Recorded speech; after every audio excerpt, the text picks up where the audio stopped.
So it all comes down to this on Saturday, an undefeated pre-season. Are you looking forward to the start of this season? Yeah, absolutely. Yeah, we're ready, making our very final preparations now. So we are all raring to go now. Yeah, I've been doing some research, and over the past 6 seasons, Notts have won just once on the opening day of the season, and that was last season. So, how important is it that you start off the season with a win, and especially in front of the fans at Meadow Lane?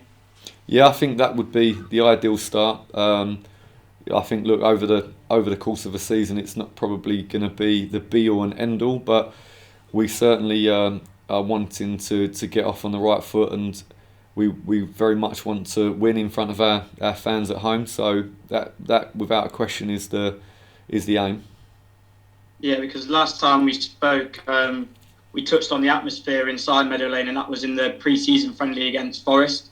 How important is it for the fans to try and recreate that atmosphere? Because inside the ground, although there was over 5,000 Forest fans, the atmosphere from both sides was incredible for a pre-season game.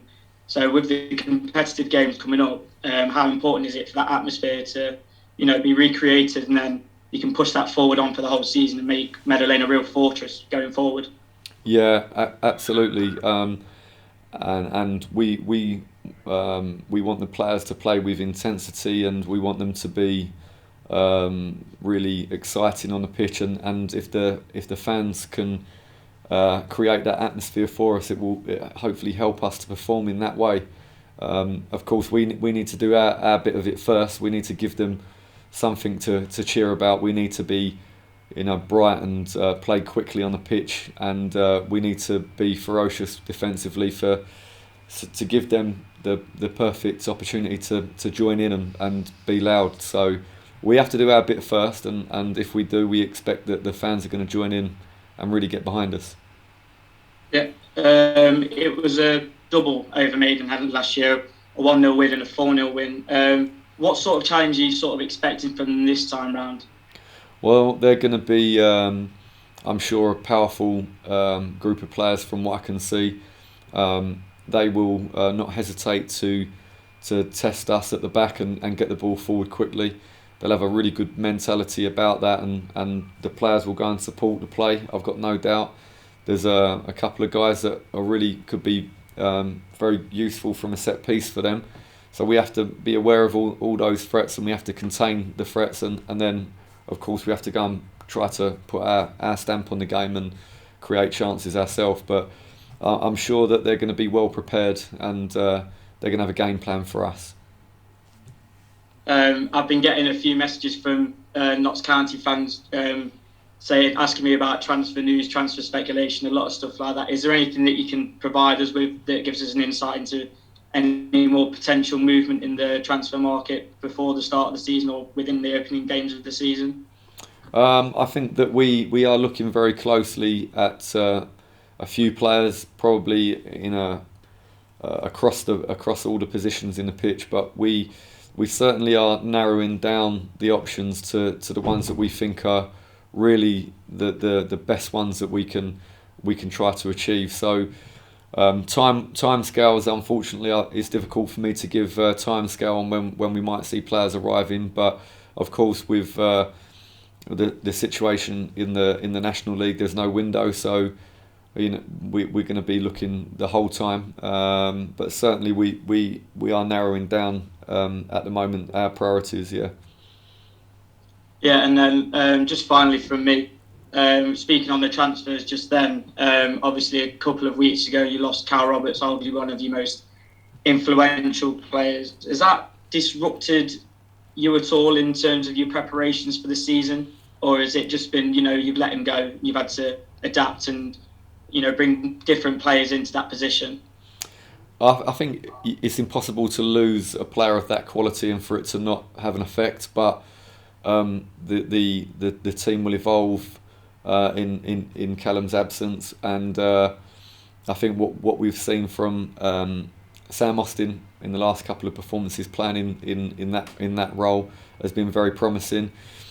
And of course we started immediately to look at a possible replacement for Callum when he left, and we have a couple of options that we're looking at, and potentially we'll bring a player in to bolster us in that position as well, behind midfield, really. So we've had to adapt a little bit, and because his qualities were quite unique and that. But like I say, Sam has done great, and we still have the opportunity to bring another midfield of that type into the building as well. Perfect. That's all from me, Luke. Thank you very much. Thanks, Ollie. Cheers. Thanks, Ollie. Over to you, ITV. Hello, just two questions really. First one, you sort of narrowly missed out on the playoff final last year. Do you think you guys can go one better this year? Well, I'm certainly hoping so. We're trying to make sure that we're prepared for the first game. Most importantly, to not look too far ahead. We need to get our performances right from the beginning, and we're certainly hoping to go a step further. That has to be the aim. But for now, that's a long time in the future. We need to really focus on the immediate and get prepared for Maidenhead. Yeah, and we already know that this league's quite tough without the other clubs that have probably bigger budgets. But what do you think you guys need to try and get out of this league? Well, I think we need to be prepared as best we possibly can, and make sure that nothing is left to chance wherever we possibly can. Of course, football, there are uncontrollables in the game. I think we all understand that, but with the bare minimum that we can do is to really try to be organised and try to practice a lot how we want to play. We certainly feel that we can compete in terms of players. Yes, one or two clubs will be able to potentially lure players, with finances and so on. But we're competitive, and what we may be less in terms of finances with a few clubs, we can try to make up that territory with our preparation and our work.